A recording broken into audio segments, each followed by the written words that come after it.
அவர்களில் யோசேப்பு மிகவும் பிரியமானவன். அவன் தன் தந்தையின் முதிர்ந்த வயதில் பிறந்தவன். அந்த அன்பை வெளிப்படுத்த யாக்கோபு அவனுக்கு பல நிறங்களால் ஆன ஒரு விசேஷ அங்கியை செய்து கொடுத்தார். அந்த அங்கி ஒரு துணி மட்டுமல்ல, அது நான் உன்னை விசேஷமாக நேசிக்கிறேன் என்ற அடையாளம். ஆனால் அன்பு எல்லோருக்கும் சந்தோஷம் தரவில்லை. சகோதரர்களின் இதயத்தில் பொறாமை வளர ஆரம்பித்தது. யோசேப்பு ஒரு கனவுக்காரன். ஒருநாள் அவன் சொன்னான், நாம் வயலில் கட்டிய கதிர்கள் எல்லாம் என் கதிருக்கு முன் வணங்கினவு. இன்னொரு நாள் சூரியனும் சந்திரனும் 11 நட்சத்திரங்களும் எனக்கு முன் வணங்கினவு. அந்த கனவுகள் தேவன் அவனுக்கு காட்டிய எதிர்காலம். ஆனால் சகோதரர்கள் அதை அகங்காரம் என்று நினைத்தார்கள்.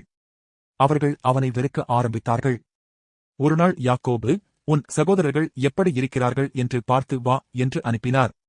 தொலைவில் இருந்து யோசேப்பை பார்த்தவுடன் அவர்கள் சொன்னார்கள், இதோ அந்த கனவுக்காரன் வருகிறான். அவர்கள் அவனை கொல்ல திட்டமிட்டார்கள்.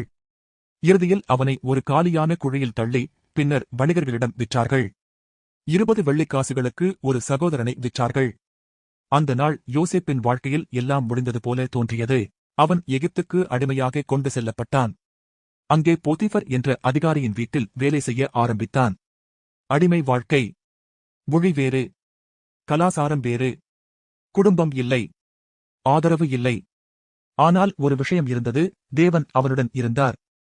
யோசேப்பு எங்கு இருந்தாலும் விசுவாசமாக உழைத்தான். சிறிய வேலையையும் பெரிய பொறுப்பாக செய்தான். மெதுவாக அவன் அந்த வீட்டின் முழு பொறுப்பையும் ஏற்றுக்கொண்டான். அப்போது மற்றொரு சோதனை.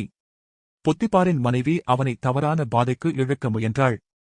யோசேப்பு, நான் தேவனுக்கு எதிராக இப்படி செய்வது எப்படி என்று மறுத்தான். அவன் பாவத்திலிருந்து ஓடினான்.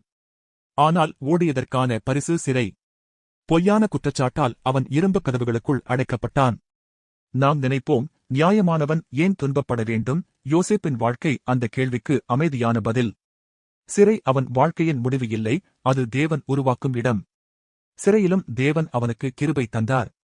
அவன் கைதிகளின் பொறுப்பாளராக உயர்ந்தான். அங்கே 2 அதிகாரிகளின் கனவுகளை விளக்கியான். அவன் சொன்னது போலவே நடந்தது. ஆனால் அவனை நினைவில் வைத்திருக்க வேண்டியவர் அவனை மறந்துவிட்டார். 2 வருடங்கள் கூடுதலாக அவன் காத்திருந்தான். ஒருநாள் ஃபீரோ ராஜா கனவு கண்டார். யாராலும் விளக்க முடியவில்லை. அப்போது யோசேப்பு நினைவுக்கு கொண்டு வரப்பட்டான். சிறையிலிருந்து நேராக அரண்மனைக்கு அழைக்கப்பட்டான்.